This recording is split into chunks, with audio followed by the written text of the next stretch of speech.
विषय में है कि जो 5 तारीख को मल्हार में 3 लोग बारात में जाते हुए मिस हो जाते हैं। उनकी डेड बॉडीज मिलती हैं 8 तारीख को, जिनमें एक मेरा बेटा था वरुण 13 साल का, एक उनमें मेरा भाई था 37 साल का दर्शन कुमार, एक उसमें योगेश कुमार मेरा ब्रदर इन लॉ था, जिनकी डेड बॉडी 8 तारीख को मिलती हैं।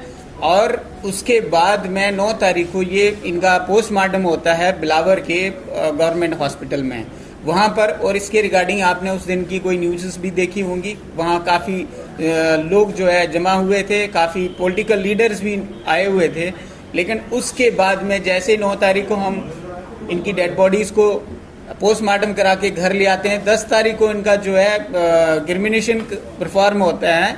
उसके बाद में ना तो प्रशासन की वजह से तरफ से हमें कोई सपोर्ट मिली है, ना ही किसी जो हमारे नेता होते हैं सोकाल, उनकी तरफ से भी हमें कोई सपोर्ट मिली, ना कोई आश्वासन मिला। पुलिस की तरफ से अभी तक इस केस की एफआईआर तक नहीं लगी हुई है। इन्वेस्टिगेशन कहाँ चल रही है कोई बताने को तैयार नहीं है। जितेंद्र सिंह जी एक बार बिलावर आए थे, उन्होंने पूछा था कि इसके बारे में क्या हो रहा है, तो वहाँ पर मौजूद एक जो पुलिस ऑफिसर थे, उन्होंने कहा कि इसके लिए हमने एक एसआईटी बनाई हुई है और उसमें एक गैजेटेड लेवल के ऑफिसर काम कर रहे हैं। उनका नाम है सुनील कुमार पंडिता जी, जो मशेडी में बैठते हैं। लेकिन आज तक उनकी तरफ से भी हमें कोई इसका क्लू नहीं मिला है कि क्या उस केस में हो रहा है, क्या इन्वेस्टिगेशन का प्रोग्रेस है। एफएसएल की रिपोर्ट अभी तक नहीं आई है। जो सुनील कुमार जी के कहने के मुताबिक एफएसएल की रिपोर्ट 5 तारीख को पुलिस के पास आ गई है और उन्होंने बताया था कि एनवलप के अंदर सील रखी हुई है ऑफिस में। मैं एसएसपी शोभित सक्सेना को कॉल करता हूं, सुनील कुमार पंडिता जी को कॉल करता हूं, जो हमारा इन्वेस्टिगेटिंग ऑफिसर है मंजूर अहमद, उनको कॉल करता हूं। कोई भी बंदा सही तरीके से जवाब देने को तैयार नहीं है। और बाद में बताते हैं कि वो रिपोर्ट आई है, ऐसे क्वेश्चन मार्क आई है रिपोर्ट, इस तरह का कुछ क्वेश्चन मार्क बोलते हैं। मैं पूरी भारत की जो एडमिनिस्ट्रेशन है, हमारे एलजी गवर्नर साहब हैं या हमारे अमित शाह जी हैं, प्रधानमंत्री श्री नरेंद्र मोदी जी हैं, उन सब से मैं एक आज भीख मांग रहा हूं। मेरा बेटा, मेरे जो घर के 3 परिवार चले गए हैं, मैं न्याय की भीख मांग रहा हूं। और इसके लिए पिछले 5 महीनों से मैंने हजारों कॉल किए हैं, सैकड़ों लोगों के पास गया हूं, लेकिन किसी भी व्यक्ति ने आज तक मुझे क्लियर कोई आश्वासन, कोई बात की नहीं है कि क्या हो रहा है, क्या नहीं हो रहा है हमारे बच्चों के साथ में।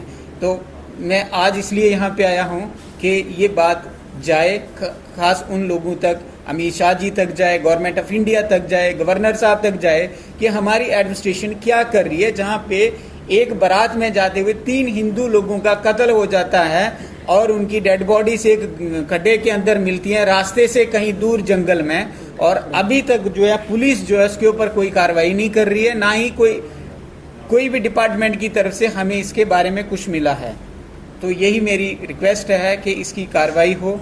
और मेरी आप लोगों से भी, मीडिया जर्नलिस्ट सबसे रिक्वेस्ट है, टीवी सारे माध्यम से मैं ये कहना चाहता हूँ कि मेरी बात करा दीजिए, एलजी साहब से मिलवा दीजिए या अमित शाह जी से मेरे को मीटिंग का कोई अपॉइंटमेंट लेने का मेरी हेल्प कीजिए, ताकि मैं उनसे मिलूं। मेरी जो तकलीफ है मैं एटलीस्ट उन तक बता तो सकूं कि क्या हो रहा है। जम्मू कश्मीर में हिंदुओं लोगों को पर्टिकुलरली मारा जा रहा है टारगेट करके, और कोई बंदा उस बात को देखने वाला नहीं है, गवर्नमेंट उस चीज को देखने वाली नहीं है। पुलिस को कॉल करते हैं, पुलिस फोन नहीं उठाती है, ठीक है।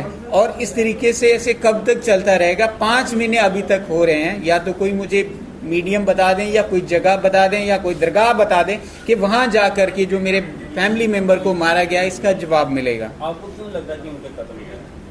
क्योंकि जिस तरीके से उनकी बॉडीज मिली हैं, उस तरीके से उनका डेफिनेट कत्ल हुआ है।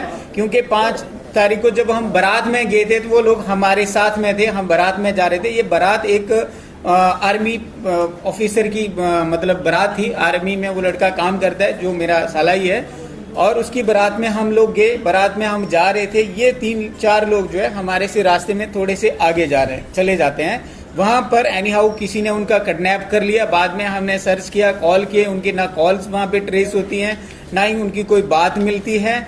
और फॉलोड जो 8 तारीख को डेड बॉडीज मिलती हैं, तो इस तरीके से वहां पे एक गौराज के अंदर में पड़ी हुई मिलती हैं। अगर जो डेड बॉडी को आप देखेंगे, उनके कपड़े, अगर गिरने से कोई बंदे की मौत हो जाती है, किसी अदर मीडियम से मौत हो जाती है, तो उसका अलग कुछ चीजें होती हैं। एक जो बेटा है 14 साल का वरुण, उसकी पैंट को रिवर्स कना के पहनाया गया, पैंट बिल्कुल इंटैक्ट है, उसके ऊपर कोई एक स्ट्रिक नहीं लगा हुआ, तो मैं कैसे मान सकता हूं कि वो गिर के वहां से मर गया है। मेरा जो भाई है उसकी शर्ट को खोल करके दूसरा जो लड़का युगेश है उसकी कमर में बांधा हुआ है, तो क्या मरने वाला या सुसाइड करने वाला आदमी या गिरने वाले आदमी के पास इतना टाइम और इतना सोचने के लिए समय होता है कि वो अपनी शर्ट को दूसरे की कमर में बांध दे? वहां 5 degree temperature, less than 5 degree temperature है, पानी वहां कंटिन्यूली ब्लो करता रहता है, तो उसके बीच में कोई बंदे को गर्मी कैसे लग सकती है कि वो अपने कपड़े उतार देगा? तो ये सारी चीजें जो है महत्वपूर्ण फैक्ट्स लेके आती हैं साथ में। उसके अलावा एक और समझने की बात है कि 8 तारीख को जब इनकी डेड बॉडीज मिलती हैं, 7 तारीख को वहां के लोकल और पूरी पुलिस के लोग, करीब 2,500-3 हजार आर्मी के लोग सर्च कर रहे थे, उस पर्टिकुलर एरिया में कोई जो है डेड बॉडीज नहीं थी। 8 तारीख को सडनली वो डेड बॉडीज वहां पे आ जाती हैं।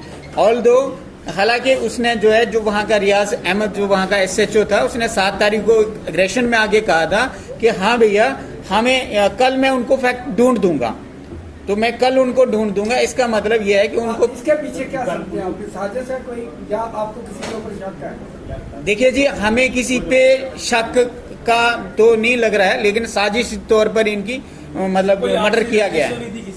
नहीं जी, हमारी उस इलाके में किसी से कोई रंजिश नहीं थी, इस लेवल की कोई रंजिश नहीं थी कि कोई हमारे बच्चों को जान से मार दे। हालांकि ये तीनों लोग जो जहाँ पे इनका मर्डर हुआ है, उस इलाके में कभी जीवन काल में गए नहीं थे।